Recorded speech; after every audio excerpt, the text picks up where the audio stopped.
Now we head to Parliament, and 4 majority MPs have filed 2 counter motions requesting Parliament to investigate electoral-related violence since the inception of the Fourth Republic. Now this comes after 6 minority MPs earlier, led by the Minority Leader Haruna Iddrisu, filed a similar motion on the floor of the House for Parliament to investigate circumstances leading to the violence during the 2020 polls and leading to the death of some persons. I'll take you live to Parliament now, where my colleague Kwesi Parker-Wilson joins us with details of this incident. Now, Parker, I would first want you to take us through who these MPs are.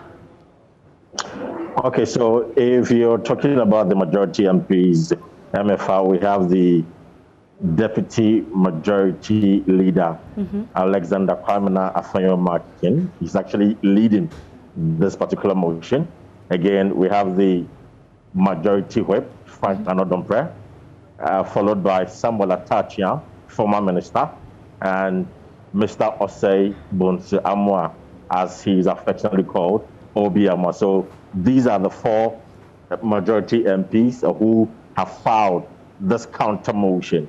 And of course, it is on the back of the motion being filed by the NDC. Now, the NDC had 2 issues to deal with. First of all, they were asking for a probe into the 2020 election violence. And again, the recruitment practices right from 2017, since the NPP assumed office. That has been the 2 motion filed by the NDC. And MFR, I should say that since last week, this particular motion, the NDC motion, has always been on the order paper, but it has never been taken on the floor of the House. So today, the majority also filed their own motion, and interestingly, they want almost the same thing, but rather with the election-related violence, they are asking the House to investigate from 1993. That is when probably the country recorded some electoral violence. And also, the second issue has got to do with investigation into ethnic, gender, regional, and other sectional backgrounds of persons recruited into the security forces since January 1993 to establish the level of ethnic, regional, and gender balance in the recruitment and appointment to such public officers and make appropriate recommendations. So these are the 2 motions that have been filed by the NDC and NPP. Now, I spoke to some members of on the minority side, the NDC.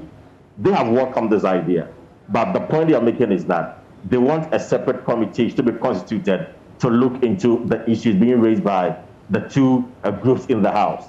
They will oppose any move to have a joint committee investigate the matter, basically because they all have different terms of reference, even though there seems to be some level of a similarity between the 2 motions being filed by the 2 groups. So that has been the position of the NDC. Now, if you come to the majority side, they equally insist that, broadening the scope to 1993 wouldn't be an overstretch. It is only to bring justice to persons who were, one way or the other, assaulted during the previous elections you have in this country. And if you call my interview with the majority leader himself, Osei Bonsu, where he shared with me his personal experience when he was subjected to severe beating and assault during the 2000 election. He feels that all persons involved in his assault must be punished or maybe should be made to face the full rigors of the law. And so going back into 93, going to 2000, going to 2016 wouldn't be a bad idea at all. So that has been the position taken by the 2 groups in this House. And do we know exactly when these motions will be taken? Because the minority is talking about a committee, separate committees to be set up for this. I don't know if the majority is accepting that the committees should be separate or should be the same. Well, the majority has no preference for the committee. All they want is that the committee should be constituted, whether a joint committee or separate committees. Okay. Give them the terms of reference. We have 4 years to go to the end of 2024 election. And so they will have enough time to do all their background works and make the appropriate recommendation. In fact, Mahama Yarga even cited the fact that the Ayawaso West Wagon by-election, the recommendations by the committee saw that this year's election, there were not much of the involvement of vigilante groups. So you could clearly see that in this year's election, the vigilante groups were not seen or didn't display much during this year's election. And it's basically because of the law that was passed to disband vigilante groups.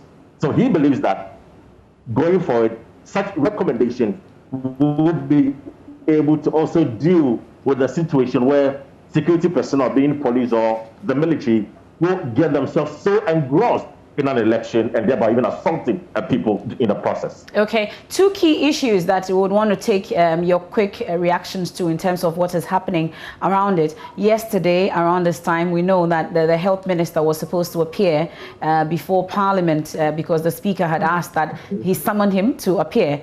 Yesterday, as at the end of sitting, that did not happen. What has happened? Is there any talk about it at all today? Is he in Parliament?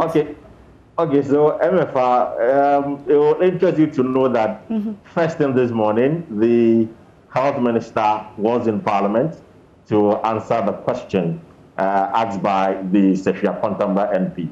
Now, even before I give you the details of that, yesterday, just before Parliament adjourned session for today, we were expecting that the Speaker would have touched briefly on the fact that the health minister failed to heed to the call or the orders or the directive to appear before the House and answer the question. That didn't happen. Well, today, the Speaker himself has not been on the seat.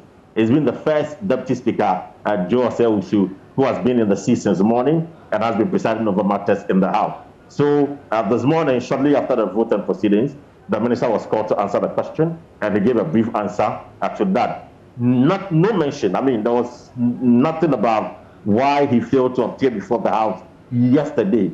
Now, shortly after that, he stepped out of the chamber, and I approached him to find out why he flouted the directive by the Speaker. His explanation was that he was at Doma and Hinkro providing some PCR tests to one of the health facilities there. So he was on an official assignment.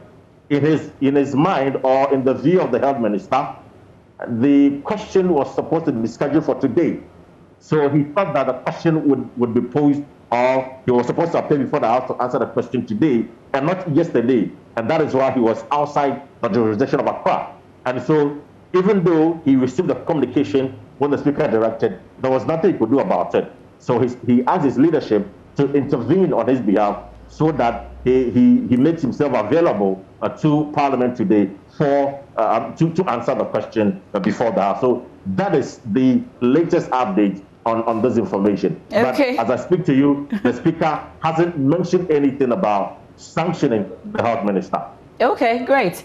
Interesting. Parliament keeps surprising. But there's been reactions also to Mr. Asiedu Nketia, the General Secretary of the NDC's appointment to the Parliamentary Services Board. I don't know what the talk is in Parliament about that issue. Well, so members of the committee who recommended Mr. Asiedu Nketia made their reservation strongly. They put it out there. And in fact, the House is sharply divided over the appointment of General Secretary of the NDC, Johnson Asiedu Nketia, to be a member of the Parliamentary Service Board. The NDC, on the other hand, believes that it's a good move.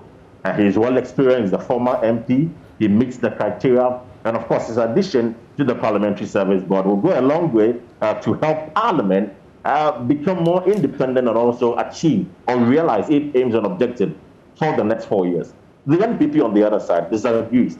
They believe that Parliament would not be independent without Asiedu Nketia being a member of the board, because the decision might be taken with myself the interest of Parliament, but because he is an opposition general secretary, he may want to stampede issues or probably vote against some critical proposal being made by members of the House, members of the board. And mind you, the minority leader himself is also part of the membership, just as the majority leader is also part of the membership. So the House is actually divided over the appointment of Asiedu Nketia as member of the board. Whilst the NDC believes is a good move, the NPP strongly disagree with the appointment of Mr. Asiedu Nketia. Kwesi Parker-Wilson, thank you so much there. But briefly, just before I let you off, is Parliament still on course to rise? What exactly is happening as we speak? Well, so as we speak, I'm outside the chamber. Parliament just suspended sitting for an hour. They are expected to return at 4:30 to continue with the business of the day. In fact, we've been told by some of the members that they are expected to adjourn Sinidai at 7 p.m. So they can return May 18. So that will be a little over a month. That is when they're going to take the break. So around 6:30 p.m., we are told that the appropriation will be tabled before the House. Because if you look at the other paper, and it's strongly indicated here that today they're going to take the appropriation. And so around 6:30, Parliament is expected to pass the appropriation bill. So that will give government the opportunity to now utilize the funds available, or even if they want to go and borrow, they can equally do so. But before then, Parliament has looked at the budget estimate for the Office of Government Machinery. They've also approved the Parliament and Parliamentary Service budget, Ghana Revenue Authority, including other government obligations. So these are some of the things that Parliament has done before going on suspension. Well, we'll see you later then. That's Kwesi Parker Wilson, our parliamentary correspondent. Thank you very much, Parker. Continue the good job there in Parliament. This is The Pulse.